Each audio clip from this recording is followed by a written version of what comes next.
Welcome into the Yards After College podcast, powered by KSLSports.com and the newly updated KSL Sports app, which you can find on the iOS App Store and the Google Play Store. Good stuff there. And on that application and on the website, you can hear the sultry tones of the one and only Sam Farnsworth as he is on KSL Sports Live, in addition to this podcast. But I'm your co-host, Kyle Ireland. Sam, how's it going today? How's life over in the Triad Center over at the building in downtown Salt Lake? I haven't seen you in a couple of weeks, but a couple of weeks ago it was super busy. We had the Super Bowl, and then right after that we were covering the NBA All-Star Weekend. So it's kind of slowed down a little bit for us, but at the same time, like, we're picking up into the NFL offseason. So kind of ramping back up as well. They call it the off season, right? But the NFL is a year-round season. Let's just be honest, right? There's games and then there's not games. The NFL never sleeps; it never stops, and I absolutely love that about the NFL. After working in an NFL market for as long as I did, you just came to really love that there was always something new to look forward to. So yeah, you talk about it. The Super Bowl came to an end. You catch your breath for about a week, but really there's a lot going on behind the scenes and getting prepared for the draft. There's players contemplating retirement. There's players contemplating new contracts. There's teams thinking about if they're going to extend someone before the new league year begins, or if they're going to let someone, you have franchise tags and all those. It just doesn't stop. And here we are now, where you're getting ready for the NFL draft. Now you're looking at the new up and coming talent, seeing where that stands, because the draft, it feels like it's probably still like 7 or 8 weeks away. Which seems like forever, but it's going to be here so quick. And there's going to be a lot happening between now and then. Yeah, no, for sure. It's crazy. The Super Bowl was 18 days ago, and I think that's right. It was 18 days ago. And we're already into the combine, and we're just full swing into, the draft season. Mock drafts are flying around the internet right now, which I quite enjoy. And then you've also got the free agency stuff right on the horizon. Franchise tag deadlines, I believe, are on Tuesday, if I'm not mistaken. We're recording this on Thursday, March 2nd. So everything's just, like you said, happening super fast, and we wanted to talk about it. Kind of recap the Super Bowl real quick. Obviously the Chiefs won, but some falling out from that. You had Brian Johnson this last week, who was with the Eagles, obviously, who lost the Super Bowl to the Chiefs. But Brian Johnson, former Utah quarterback, he was promoted from the Eagles quarterback coach to now he's their offensive coordinator, because Shane Steichen became the head coach of the Indianapolis Colts. So congrats to him. That's a pretty cool move. It seems like the coaching roles, as far as the locals, have, you've had Andy Reid, but like, you've got some more prominent names now that are kind of coming into the local sphere for us, which is pretty neat. And then you also had a couple of other coaching moves. You had Utah State's defensive coordinator, Ephraim Banda. He ended up joining the Cleveland Browns staff as their safeties coach. And then there were a couple players that moved around right after the Super Bowl. Zane Anderson, who was on the Chiefs practice squad, he ended up signing a 2-year deal with the Buffalo Bills.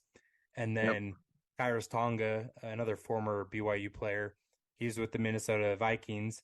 He ended up, he was one of those, kind of like Tyler Huntley was last year, where heading into free agency, he had that exclusive free agent tag on him. So Minnesota controlled his contract situation, and they decided to re-sign Tonga. So nice to see him get another deal. It was kind of weird there. Like, he got waived by the Bears last year, and then just was a stud for the Vikings this last season, and they loved him. In a lot of situations, it's all about the right fit, right? And that goes for not just players but coaches. You talk about the situation that Brian Johnson is in right now, and that's just the marriage of quarterback coach and quarterback in the NFL is a critical one. I would say that may be even a more important relationship than quarterback and offensive coordinator, which is also a very important relationship in the NFL. But the relationship that Brian Johnson has developed with Jalen Hurts, and then seeing the progress that Hurts made from last season to this season, and obviously getting to the Super Bowl and being an MVP contender, it totally reflects the work that Brian Johnson is doing with him. And yeah, he rose quickly, and he has been rising quickly, but rose quickly this year in the coaching ranks of future star coaches in the NFL. That's Brian Johnson's going to be around for a long time. He's going to make a lot of noise as a coach in the NFL, and it's awesome that he gets that opportunity to finally be the guy calling the shots as an offensive coordinator, to see what the Eagles are able to do with him.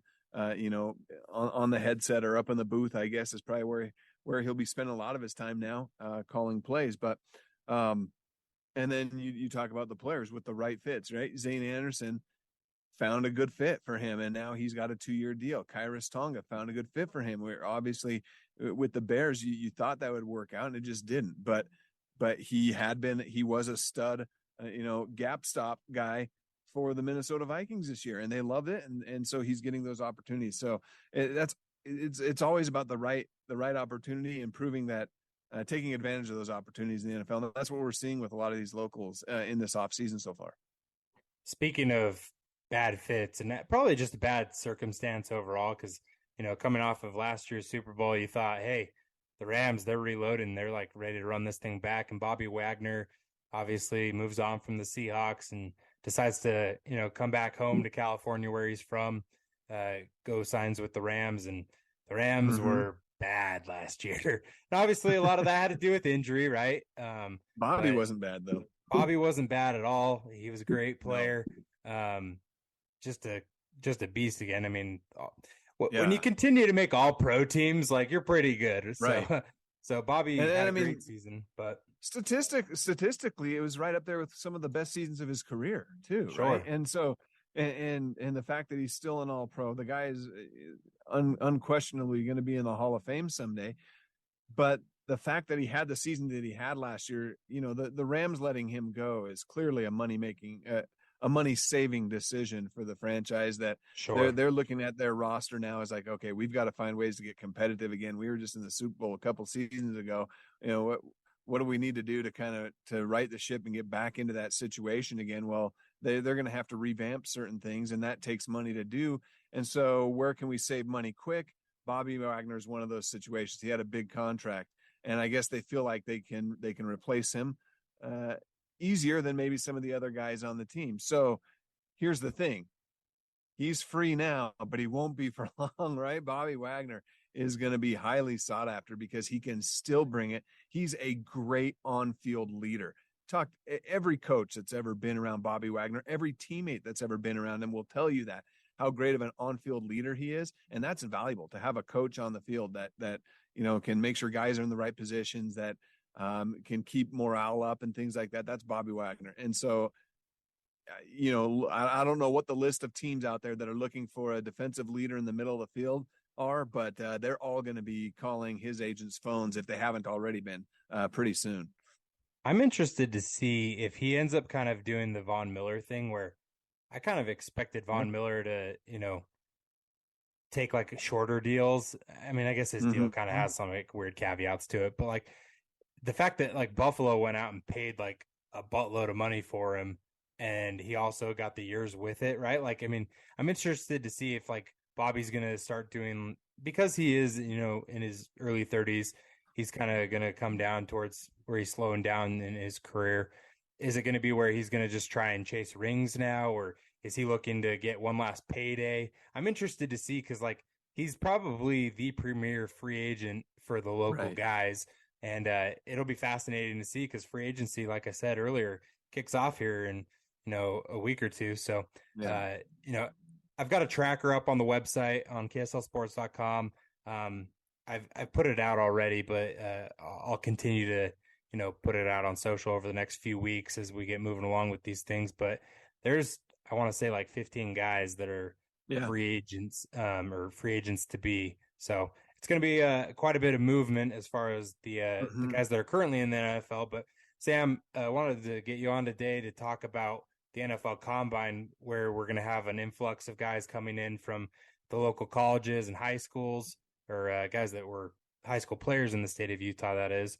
They're right now in Indianapolis competing or participating in drills at the NFL Combine, doing interviews with scouts, GMs, owners, you name it. Um, and really, like, it's the who's who of BYU and Utah players that Yeah. are eligible for the draft. And then also we've got a couple of guys that didn't play college ball here in Utah, but Right. Siaki Ika went to LSU and then went to Baylor. He was from East High School, and then former Orem High standout, both on offense and defense, Noah Sewell, who is just a stud for Yeah. the Oregon Ducks. He's up at the combine as well. But wanted to get your insight on that because you've covered the NFL for a long time now. You covered the Denver Broncos and have been to many a pro day, and really it's Mm-hmm. very similar. You've just got all 32 teams in one spot, Yeah. which makes it convenient there. But I mean, like Bryce Young, for instance, he's not throwing at the combine, but he's going to throw at Alabama's pro day. So, like, Mm-hmm. I think there's a lot of people who would rather just have like the combine and get rid of pro days, or maybe get rid of the combine and then just have pro days. Right. You probably save on travel quite a bit by not having all these pro days and having your scouts have to go to every single one of them. But NFL teams don't care how much money they're spending, though, right? Let's be honest. they earn Like, yeah, enough. I think I love the pro days, and because it's an opportunity for many players that don't get an invitation to the combine to show what they can do as well. Because there are NFL caliber players that don't get those invitations. Think of Zane Anderson. We just talked about him. There's no way he would have been at on many teams' radars, but he competed at BYU's pro day. When BYU does it right, they do a very good job. They're able to, and because they do it right and do a good job at it, and they've had some good talent over the years, they're able to get a lot of eyeballs to their pro day. NFL scouts, coaches, management, they come to BYU's pro day because they know it's going to be done well. They're going to be treated right. They're going to be welcomed in, and they're going to have some quality players to keep an eye on. So, Zane Anderson's one of those guys that I bring up, right? As a guy that was able to get some attention from the pro day at on campus. So I love the on campus pro days. The combine's great too, because it's, the production that the NFL makes out of it. Plus, every team is represented by most of their front office, or at least major representatives from every team's front office is there, along with coaches and scouts. So what it all boils down to, the fact of the matter is, there's a few things that you will get more attention for. I think the 40, just seeing the sheer speed of someone's, their point to point speed is something that people will never get over, that will always catch someone's attention. But if I remember right, I think that's one way Jalen Warren caught some eyeballs. I can't remember what his 40 time is, but that's about it. What you put on tape ultimately is what's gonna be the most valuable piece going into the draft, going into convincing teams to sign you as an undrafted free agent. It's all what you put on tape. The quarterback throwing drills, sometimes, I think Zach Wilson, he already had a lot of great stuff on tape, but his pro day, I think, wowed people even more with some of those throws that he made. But ultimately, it's uncontested, right? You don't have a pass rush coming at you. You don't have coverage on the receivers and whatnot. So they're a lot of fun, because you can, if you're there covering the event, you can try to pick minds of some of these scouts, get an idea of who they're really there to keep an eye on amongst the players, who you're interested in, who you're keeping your eyes on. I try to do it at the BYU pro days that I've been to, and some of the scouts will talk. They're like, "Oh yeah, we're here obviously looking at Zach, or we're here looking at whoever, name that player." Sure. But anyway, ultimately, it's kind of a show. They do learn things. Let me backtrack again. I would say the other most valuable thing about these pro days and combines is the interviews. They get to meet with teams. That's really where most of the value is, because you get to learn a little more about a player. You get to know them and develop that early relationship that will become valuable when it comes to signing with a team in the long run. Yeah, you've got, I mean, like you said, like for instance, like the quarterbacks, like I think about that one, and you're having to rely on wide receivers that you haven't really worked with, like at the Right, combine, for instance, right? Like right. your pro day, you're working with some former teammates, but at the combine, it's like they probably just want to see like how you come out of your stance. A lot of them are shotgun quarterbacks now from college, and there's quite a bit of shotgun in the NFL, but they probably want to see how you are under center, how the ball comes out of your hand. It's more important for those types of things than whether or not the receiver at the end of the catches your throw or not. But Like senior bowl practices, I think are more right, valuable than sure, the combine or pro days because those are run by NFL coaches. yep, They're put through NFL drills and practice situations where you're actually going one on one, where you're actually or 7-on-7 and whatever. Those practices are super valuable too. So all those locals that got invites to the Senior Bowl or to other type of senior type bowl games, those are valuable, right. and that was a great opportunity for them. So there's 9 guys in total that have combine invites that are there in Indianapolis. Um, Highlighted primarily probably from a couple of former Utes and Dalton Mm-hmm. Kincaid, Utah's tight end from last couple seasons, and then Clark Phillips on the defensive side of the ball, their cornerback. Those guys have been primarily the out of the Utah and BYU college scene, been like the headliners in like a lot of mock drafts for the last year or so. And in these recent, NFL articles or, interviews that I've been watching and stuff, like Dalton Kincaid has like jumped Clark. He's kind of cemented himself as a first round pick. Crazy, huh? I think it was that USC game alone that really did it for him. And then he had another great showing there towards the end of the season, just battling that injury, coming back out on the field, just showing how tough he is to help them. But I just I think that there's a couple of things. I think it also depends on like position groups of need in each draft, and this is Yeah. supposedly a pretty deep draft for cornerbacks, and so Clark's going to be up against that with other talented cornerbacks.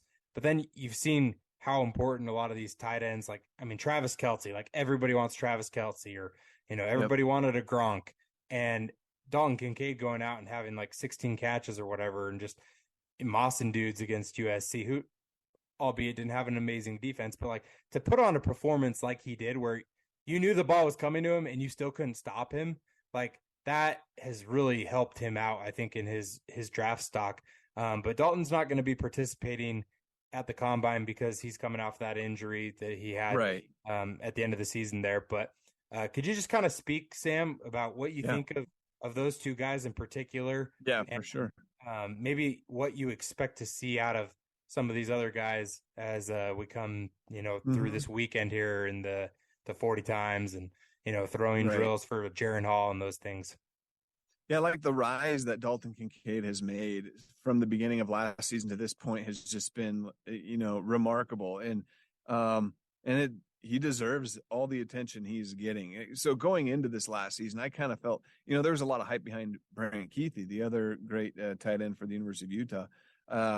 I kind of felt like Kincaid, by the end of the season before, maybe had taken a step ahead of Keithy, and then clearly injuries have gotten in the way of Keithy. It's been a trouble for him, but everything that Kincaid has done, uh, coaches are seeing the next George Kittle or the next Travis Kelce, and those players, as we've seen over the past few NFL seasons, they are very valuable in NFL offenses, especially when you're splitting out your tight end or you're putting him into the backfield to run out for a catch, or they're so versatile and they're valuable in all of these offenses. Dalton Kincaid suddenly becomes a rare find in the NFL draft, and he's the best at what he does out of college going into the draft. So to see him rise into the first round, is it shocking? I'd say it's a bit of a surprise, but not shocking because that's what NFL teams want.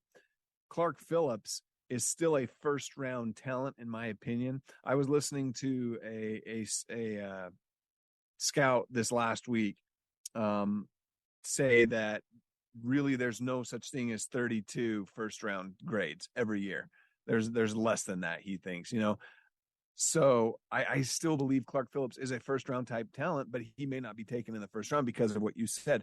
It is a deeper draft class this year for defensive backs, and also because there's fewer of these other great players like tight end, interior linemen, things like that they want to take off the board first and feel like I think we can get that defensive back in the second round. Clark Phillips is going to go quick on day 2 if he doesn't get taken in the first round. It won't take long for him to get taken with his speed. The one thing against him might be his size, right? But those two guys, they're going to have no problem getting picked. Jaron Hall, I'm excited to see him throw because I think he's got great tape, but it's good for him to participate in things like the Senior Bowl and the Combine and Pro Days because he can still boost his stock a bit. I think he's probably an early day 3 pick at this point, but he might be able to boost his stock a bit and climb in. So the other players that are there, I think Blake Freeland and Braden Daniels have a good opportunity to show and cement themselves somewhere in the middle to late rounds of the draft as well. I think they're both draftable guys for sure. A guy like Puka Nacua, though, I think the most likely scenario for him is undrafted signing at this point, So a strong showing, especially with from a speed standpoint, at Pro Day and at the Combine could help his cause. So you mentioned Puka, like he had a great appearance there at the Senior Bowl, and it makes me, kind of think that this is like, it's not just like the one thing, right? It's not like just an impressive combine. It's like, did you interview well? Did you perform well in your drills? Did you have a good pro day? Like it's consistency, the Senior Bowl, like it's all of these things are in like a package, right? Like it's not just one thing, unless you're just the clear and obvious where, you know, Bryce Young, for instance, like Bryce Young doesn't have to do anything. His tape's awesome. And Right. everybody knows he's small, but other than getting measured, as long as he's healthy, like everybody's going to be like, yeah, we know that you're a great football player. You don't have to throw the football to prove that, right? Like we already know that you can throw the football. So I think it's a lot of, can you improve your stock versus hurt your stock in all of these things? And that's kind of what I'm interested to see. Today we had the linebackers and defensive linemen go. As we've been recording this, the linebackers have started their 40s. So expect Noah Sewell's stuff to come out shortly. I think he's coming up up. he's in three more guys are ahead of him right now. So probably while we're still on this, he'll have run his 40 time. But Siaki Ika went earlier today. And then tomorrow you've got Clark Phillips. Saturday you've got Jaron Hall and Puka Nacua. And then on Sunday you've got Braden Daniels and Blake Freeland and Tavion Thomas. Like we said, Dalton Kincaid's not gonna participate because of that injury, which is unfortunate. But I put out a roundup of mock drafts earlier this week, Sam, and in almost every single one of them, he was a first round pick, and it was cool to see that, because I think that those things where they're looking at the tape, they're not looking at the combine stuff, right? Like this is a pre-combine thing. So a lot of these guys here are going to be able to either elevate or, drop their stock, where Dalton Kincaid's like, hey, look what I already did. Take it or leave it. I think that's kind of cool. So like kind of sucks because it's fun for us to cover, but at the same time, like for him, it's kind of an easy way where he can just, go into these interviews, show how intelligent he is, show what he, point things out on his film, answer these questions from GMs and scouts, and kind of focus on that as opposed to worrying about, oh, what am I going to get on my 40 time? What am I going to do on my vert? All those other things. So kind of makes it a little easier on his trip to Indianapolis. But that's coming up this weekend, Sam. Like I said earlier, we've got free agency just around the corner. So I'm excited to talk with you about Noah that Sewell right in now. the coming weeks. Sorry, he's You? Noah Sewell's going to the starting Oh, blocks. there he is. I was like, you're a little bit ahead of me. Now. My feet must be a little slower. He had an interesting comment yesterday where not bad. He went out and he was talking about the the fact that his brother obviously plays with the Detroit Lions, what that would mean to him if he was able to play with Penny. But then I was also like, it was from the Detroit Lions account that they tweeted the video. Right. And I was like, oh, I wonder if the Saints put anything out about Noah, and they didn't. I was like, oh, well, Penny is the one of the premier linemen in the NFL. But 4.72. 4.72. Wish it was a little That's faster the there for Noah. sixth fastest linebacker time so far. It's not Will Anderson. Just a 100th of a second behind Jack Campbell from Iowa. So 4.72. I'm sure he would like to be a little faster, but you want to be in like the 4.6s. If you're a 4.5 at linebacker, you're pretty fast. Trenton Simpson from Clemson just ran 4.5 flat. Yeah, that's tough. Anyway, this is where like the analytic people, they're like a run stopper. Yeah, the analytic people, they're having a heyday right now. Like this is like their favorite time of the year. They're like just geeking out all over this. Like the coaches, they probably couldn't care less about the combine stuff. They care more about the film, interview 100%. Sessions, that kind of stuff. But all right, Sam, that's it for this week's edition of the podcast. You can follow Sam on Twitter at Samsworth_KSL, on Instagram at Samsworth_TV. Sam, what do you have real quick to tease for us on KSL Sports Live this weekend? We've got a big weekend of high school basketball. That's just a part of it. Don't freak out just yet. That's just a part of it. We do have state champions being crowned in 3 classifications here in the state, including the 2 largest classifications, 5A and 6A. But we are tracking this NFL Combine this weekend like a hawk, and we'll be all over that. We'll be diving into it here on KSL Sports Live as well this weekend. So all of our NFL fans in the state of Utah, you want to be dialed into KSL this weekend as well. Yeah, be sure to check out KSL Sports Live. Follow us on social media at KSL Sports. You've also got the new KSL Sports app, like I mentioned up at the top of the show. It's pretty nice. You can listen to the podcast on there, read all the stuff on our website via the app, and then you can also watch the television broadcast stuff as well. So pretty cool that we have like this new all-in-one kind of approach. Also listen to KSL Sports Zone when Sam gives his takes on all of the shows on the radio airwaves as well. So until next week, you can follow Sam on social. Like I said, you can follow me at Kyle Ireland. We'll be back again next week to kind of recap the combine, what all these guys did, and then look ahead to free agency.